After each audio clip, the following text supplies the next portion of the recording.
이민수는 두 형과 달랐다.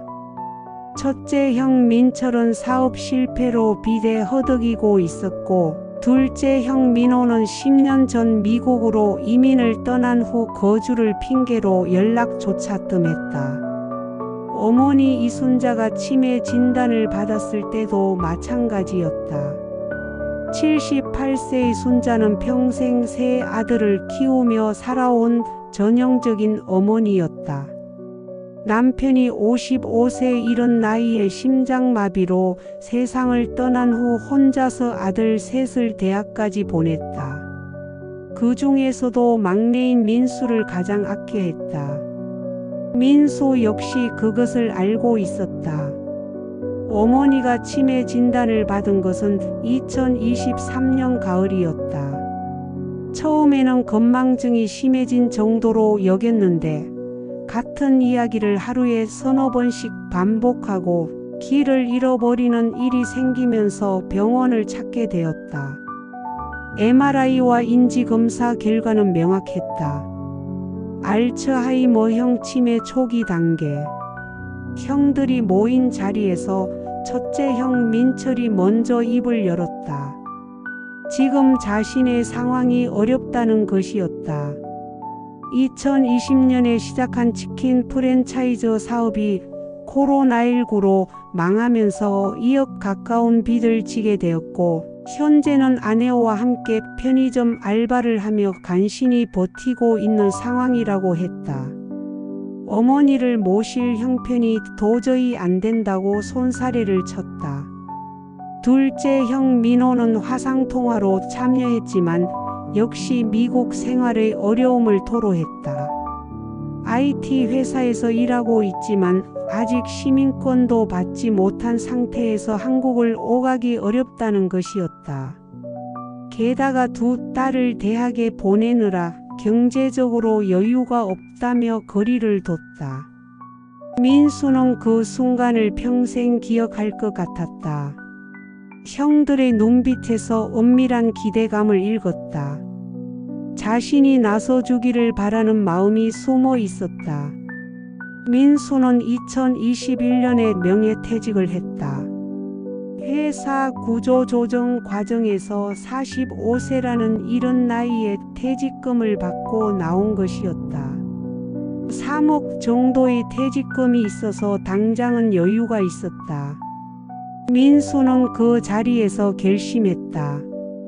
내가 어머니를 모시겠다고. 첫째 형은 안도의 표정을 지으며 고마워했고, 둘째 형은 화상통화 너머로 박수까지 쳤다.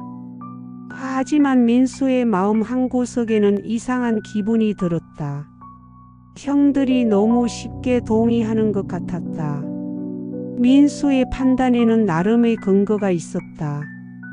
아내 혜진이 종합병원에서 15년간 근무한 간호사였다.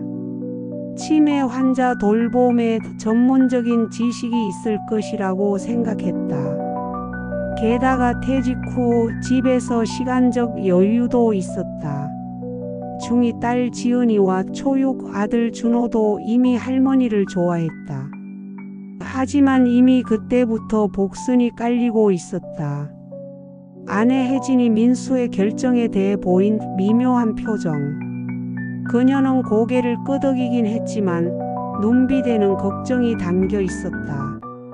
병원에서 치매 환자들을 많이 봐왔기 때문에 현실을 너무 잘 알고 있었다. 하지만 그 순간에는 남편의 효심을 꺾고 싶지 않았다. 민수는 그날 밤 아내에게 말했다.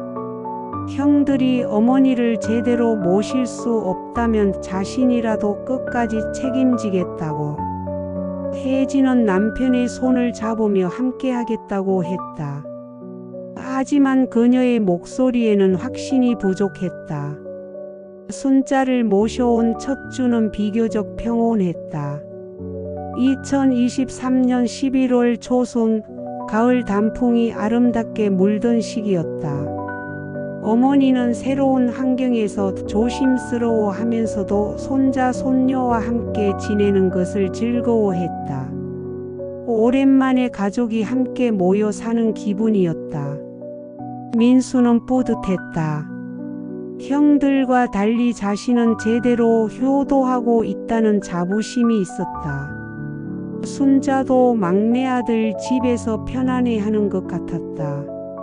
손자 손녀들과 함께 TV를 보며 웃기도 하고 혜진이 해준 음식을 맛있게 드셨다.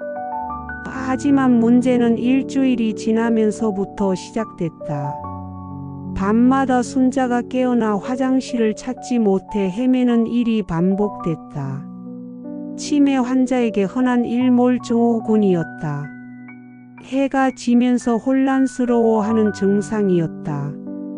밤 11시만 되면 순자는 갑자기 불안해하며 집을 나가려 했다.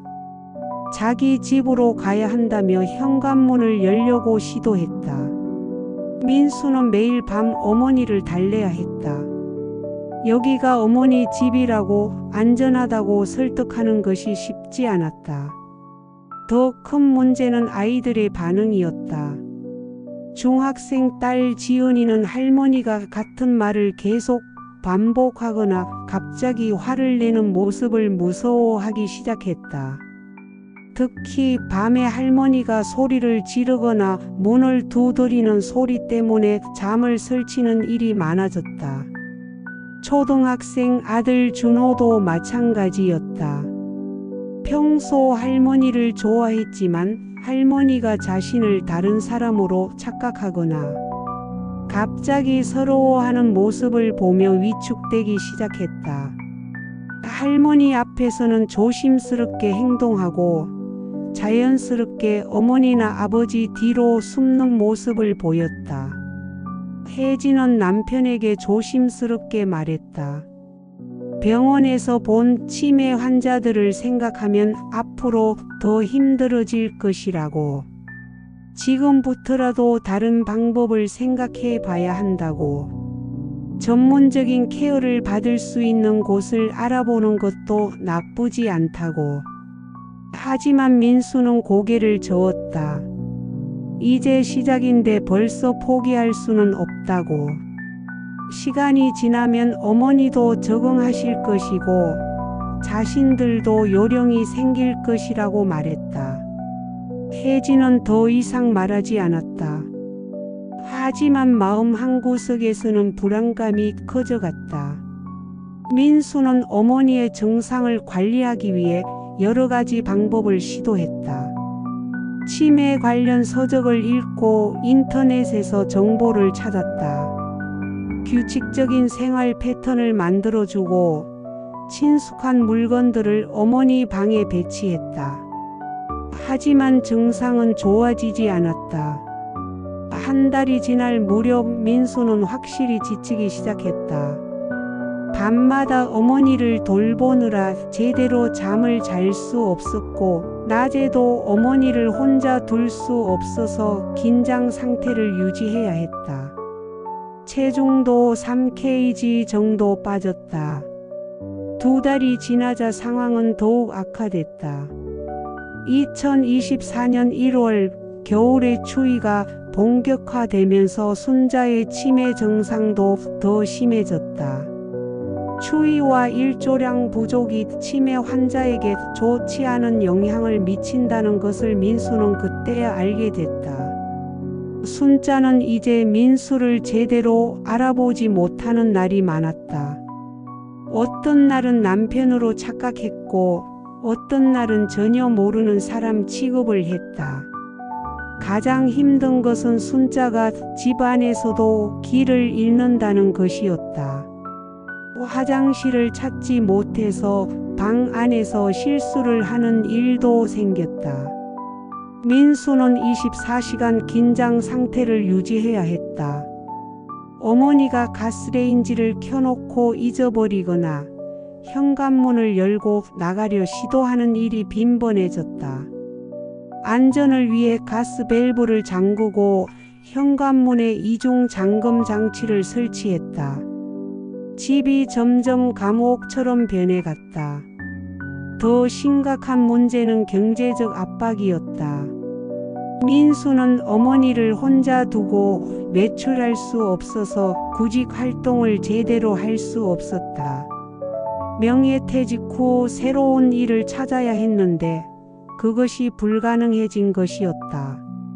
45세의 나이로 재취업이 쉽지 않은 상황에서 치매 어머니까지 돌봐야 하니 선택의 여지가 없었다. 3억 정도 되던 퇴직금은 생활비로 조금씩 줄어들고 있었다. 내 식구 생활비에 어머니 용돈까지 합치면 월 400만 원 정도가 나갔다. 게다가 손자를 위한 치매 약값은 월 15만 원, 병원비는 월 10만 원, 기저귀와 각종 의료용품비도 월 20만 원가량 추가됐다. 혜진의 간호사 월급은 세후 350만 원 정도였다. 생활비에도 모자란 상황에서 저축은커녕 매달 적자가 발생했다. 이대로 가면 2년 안에 퇴직금이 바닥날 것이 뻔했다. 혜진은 병원에서 동료들과 이야기하면서 현실을 더욱 절감하고 있었다. 치매 환자 가족들이 얼마나 힘들어하는지, 결국 대부분이 요양원이나 요양병원을 선택하게 되는지를 직접 목격하고 있었다. 동료 간호사들은 혜진에게 조언했다. 집에서 돌보는 것은 한계가 있다고, 전문 시설을 알아보라고. 하지만 혜진은 남편에게 강하게 말할 수 없었다. 민수가 어머니를 사랑하는 마음을 알고 있었고 효심을 꺾고 싶지 않았다. 게다가 자신이 간호사라는 이유로 더 큰 책임감을 느끼고 있었다. 전문가인 자신이 포기한다면 남편이 얼마나 실망할까 하는 생각이 들었다. 민수는 여전히 버텨보려 했지만 아이들에게까지 영향이 미치기 시작하자 마음이 흔들렸다.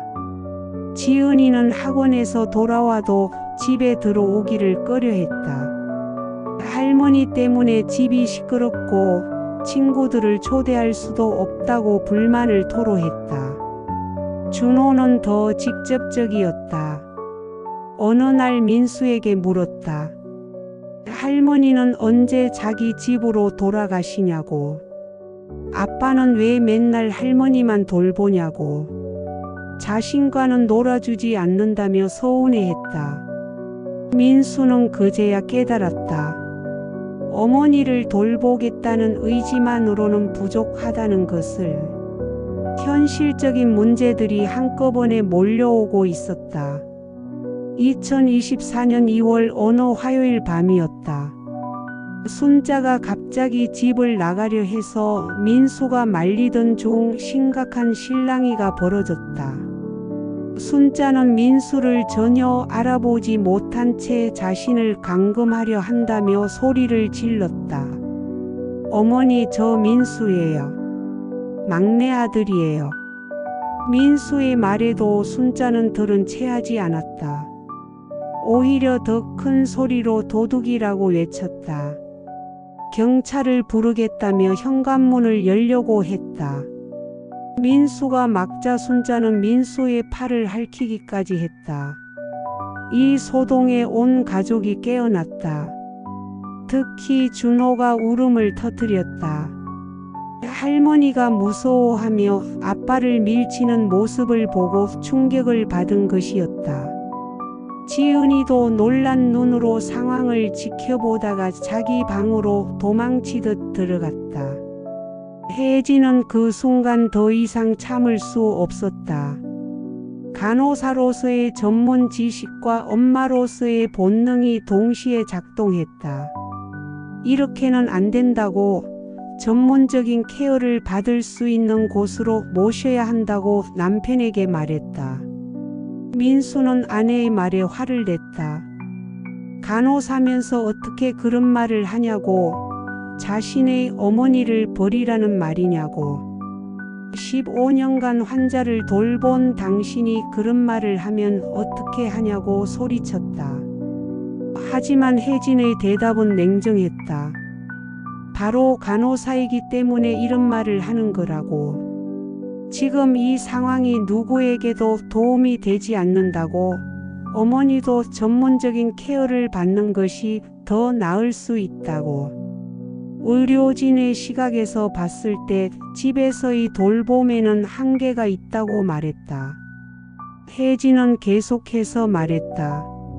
어머니의 증상이 이미 중기로 접어들고 있다고 앞으로 더 심해질 것이고 전문적인 치료와 케어 없이는 가족 모두가 무너질 수 있다고. 특히 아이들에게 미치는 정신적 충격이 심각하다고 강조했다. 그날 밤 부부는 처음으로 크게 싸웠다. 민수는 아내가 자신을 이해해 주지 않는다고 느꼈다. 효심을 실천하려는 자신을 현실 논리로 꺾으려 한다고 생각했다. 혜진은 남편이 감정적으로만 판단하고 현실을 보지 않는다고 답답해했다. 아이들은 부모의 다툼과 할머니의 증상 악화 사이에서 극심한 스트레스를 받기 시작했다.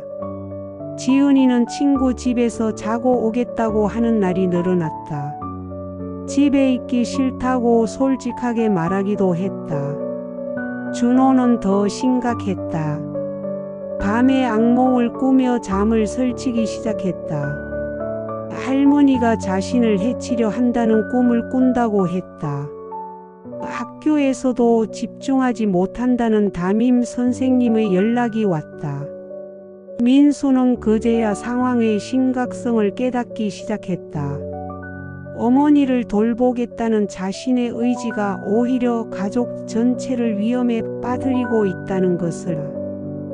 하지만 여전히 어머니를 다른 곳으로 보낸다는 것은 받아들이기 어려웠다. 민수는 더 이상 혼자 힘으로는 어렵다는 것을 인정하고 형들에게 도움을 요청했다. 경제적 지원이 아니더라도 가끔 어머니를 돌봐달라고, 교대로 일주일씩만 모셔가 달라고 부탁했다. 첫째 형 민철의 반응은 냉담했다. 자신의 처지를 하소연하며 거절했다. 편의점 알바로 간신히 버티는 상황에서 치매 어머니까지 돌볼 여력이 없다고 했다. 게다가 아내도 반대한다며 선을 그었다. 더 충격적인 것은 민철이 한 말이었다.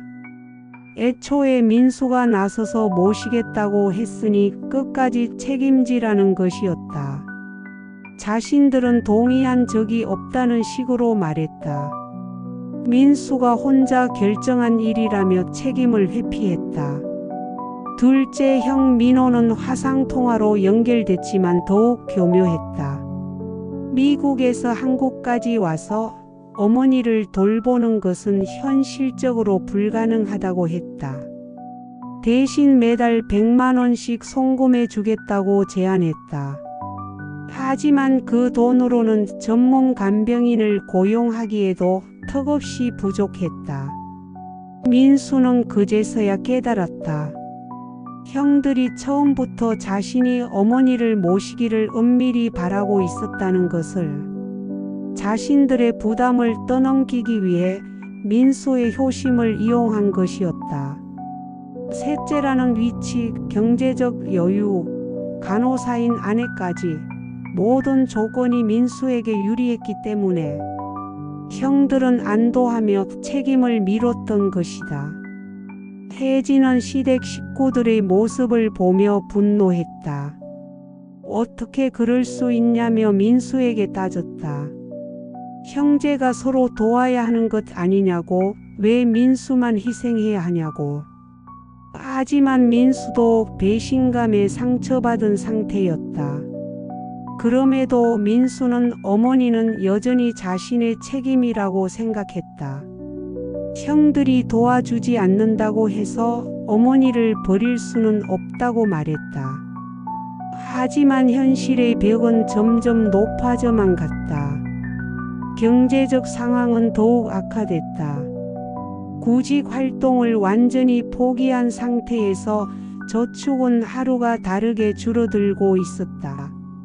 혜진의 수입만으로는 한계가 명확했다. 게다가 순자의 증상이 심해지면서 전문 간병인 고용도 고려해야 하는 상황이 되었다. 전문 간병인비는 하루 15만 원, 한 달이면 450만 원이었다. 혜진의 월급보다도 많은 금액이었다. 그렇다고 민수 혼자 24시간 돌보기에는 이미 한계를 넘어선 상태였다. 민수는 점점 고립되어 갔다. 형들은 연락을 피하기 시작했고 친구들과도 만날 시간이 없었다. 어머니 돌봄으로 인해 사회적 관계가 단절되면서 정신적으로 더욱 힘들어졌다. 혜진도 병원에서 동료들에게 하소연을 할 수밖에 없었다. 남편이 너무 고집스럽다며 걱정을 토로했다. 동료들은 모두 전문 시설을 알아보라고 조언했지만 집에서 남편을 설득하는 것은 쉽지 않았다. 2024년 3월 초 상황은 임계점에 도달했다. 혜진은 더 이상 참을 수 없었다. 어느 날 밤 아이들을 재운 후 민수에게 최후 통첩을 했다. 한 달 안에 어머니를 모실 다른 방법을 찾거나 자신이 아이들을 데리고 친정으로 가겠다고. 민수는 충격을 받았다. 아내가 자신을 떠나겠다는 것이었다. 혜진은 울면서 말했다. 자신도 시어머니를 사랑하지만 지금 이 상황에서는 누구도 행복할 수 없다고. 아이들이 받는 스트레스도 심각하다고 호소했다.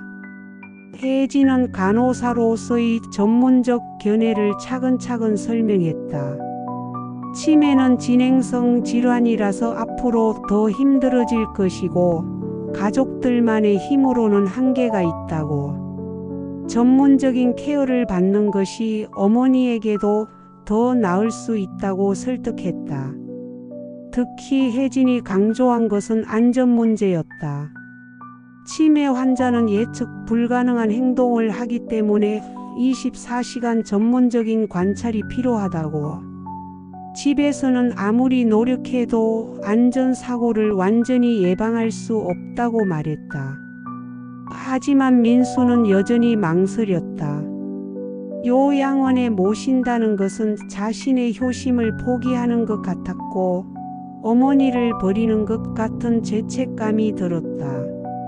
주변 사람들이 뭐라고 할지도 걱정됐다. 효자로 통하던 자신이 어머니를 남에게 맡긴다는 것이 자존심의 상처가 됐다. 그러던 중 결정적 사건이 일어났다. 3월 15일 새벽 2시경 순자가 밤중에 집을 나가서 실종된 것이었다. 민수가 잠깐 졸던 사이에 순자가 현관문을 열고 나간 것이었다. 이중 잠금 장치가 있었지만 순자가 우연히 열쇠를 발견해서 문을 연 것이었다. 민수는 새벽 3시에 깨어나 어머니가 없는 것을 발견했다. 온 가족이 뒤늦게 일어나 어머니를 찾아 나섰다. 경찰에 신고하고 동네를 샅샅이 뒤졌다. 3월 중순의 새벽 기온은 영하 5도였다. 다행히 오전 6시경 경찰의 도움으로 어머니를 찾을 수 있었다.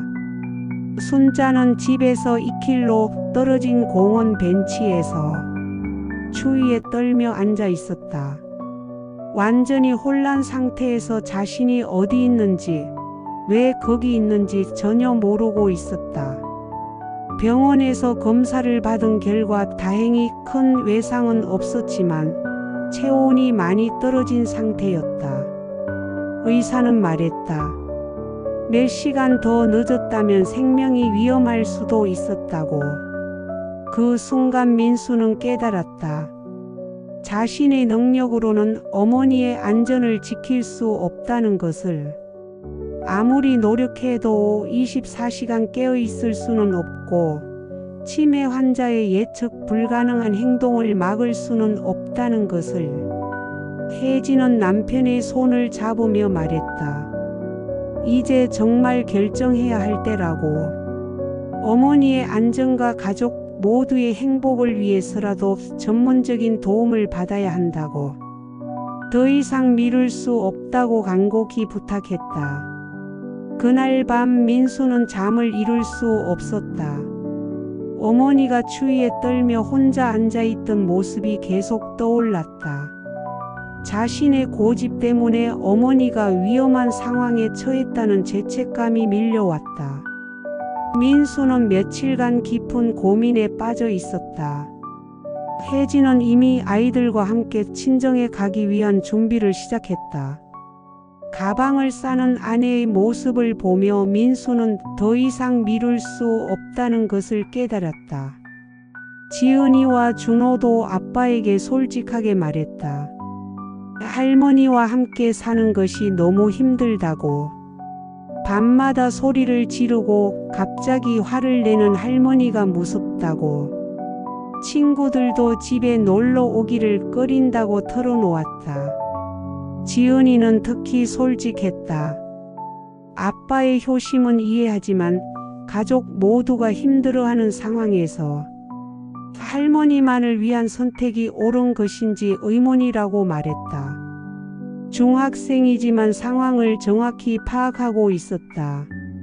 민수는 마침내 여러 요양시설을 알아보기 시작했다. 인터넷으로 검색하고 직접 전화를 걸어 상담을 받았다.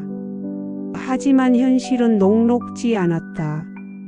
좋은 시설은 비용이 너무 비쌌고 저렴한 곳은 시설이 열악하거나 대기 순번이 길었다.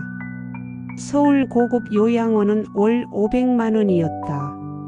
민수의 현재 경제 상황으로는 불가능한 금액이었다. 반면 월 200만 원대의 요양원들은 시설이 낙후되어 있거나 직원 대 환자 비율이 너무 높았다. 혜진이 병원 동료를 통해 괜찮은 요양원 정보를 구해왔다. 경기도 분당에 있는 치매 전문 요양원이었다.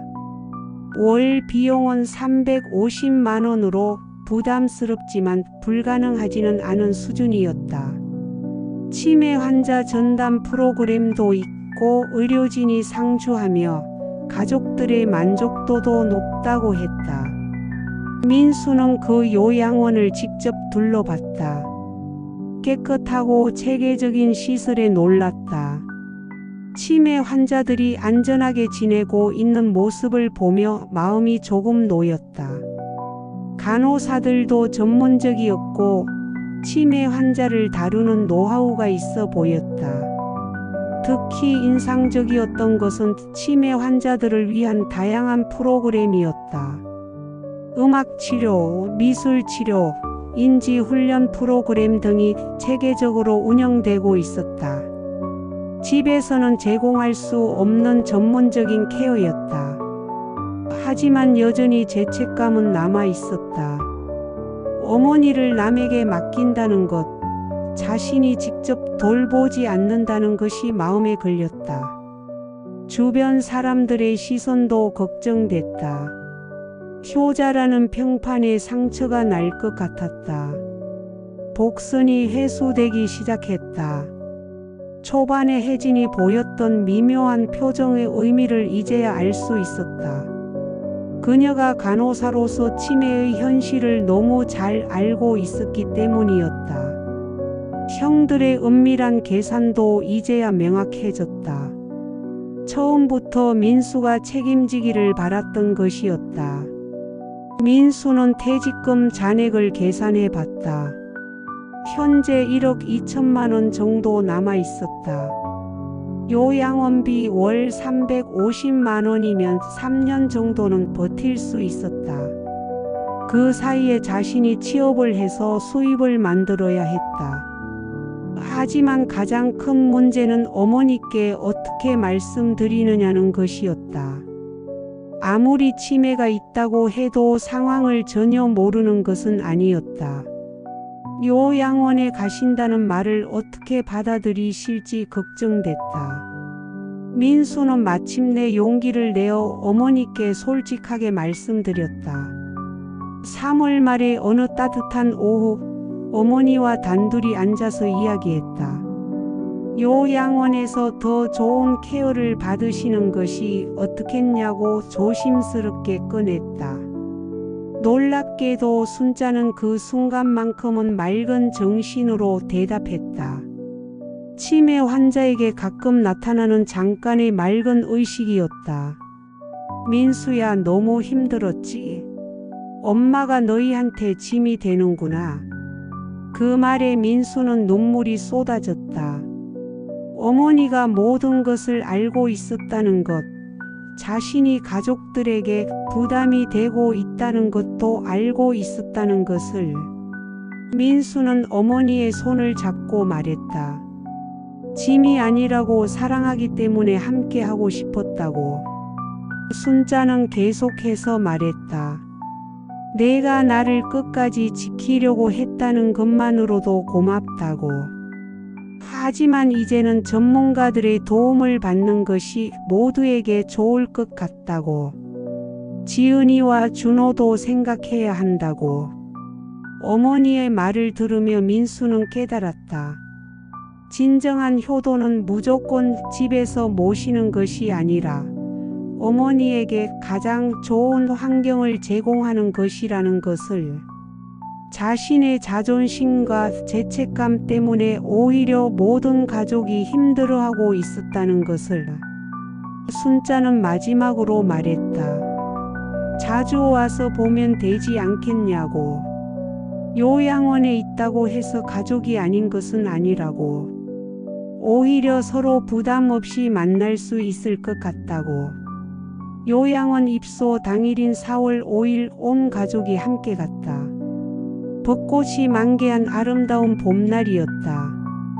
순자는 새로운 환경을 두려워하기보다는 오히려 안도하는 듯 보였다. 더 이상 가족들에게 부담을 주지 않아도 된다는 마음인 것 같았다. 혜진은 전문 간병사들과 의료진에게 어머니의 상태를 자세히 설명해 드렸다. 복용하던 약물, 좋아하는 음식, 평소 습관 등을 꼼꼼히 전달했다. 15년 간병 경험을 바탕으로 한 전문적인 인수인계였다. 지은이와 준호도 할머니께 인사를 드렸다. 자주 보러 오겠다고 할머니가 좋아하는 과자를 가져오겠다고 약속했다. 아이들의 표정에서도 안도감이 보였다. 민수는 어머니 방을 정리해 드리며 마음을 다잡았다. 매일은 어렵더라도 최소 일주일에 3번은 오겠다고, 어머니가 외롭지 않도록 하겠다고 다짐했다. 첫 주가 지나고 민수가 어머니를 찾아뵀을 때 순자는 전문적인 케어를 받으며 오히려 더 안정적인 모습을 보였다. 규칙적인 생활과 적절한 의료 관리로 증상도 어느 정도 안정됐다. 같은 또래의 입소자들과 어울리며 웃는 모습도 볼 수 있었다. 몇 주가 지나자 가족들의 상황도 눈에 띄게 좋아졌다. 민수는 구직 활동을 재개할 수 있었고 2개월 만에 중소기업 부장 자리를 구할 수 있었다. 연봉은 이전보다 낮았지만 요양원비를 감당할 수 있는 수준이었다. 아이들의 변화가 가장 눈에 띄었다.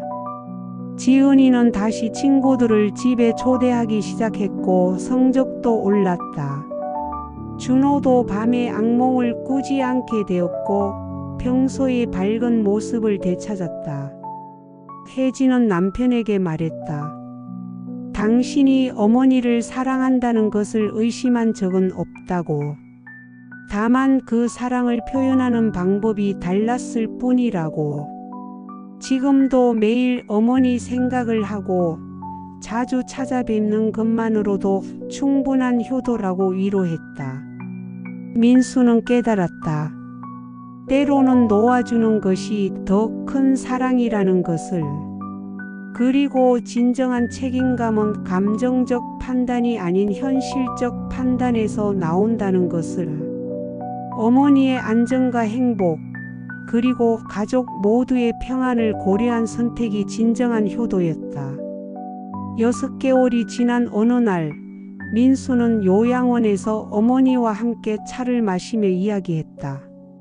순자는 비록 치매가 진행되어 민수를 항상 알아보지는 못했지만 누군가 자신을 사랑해서 찾아온다는 것은 알고 있는 듯했다.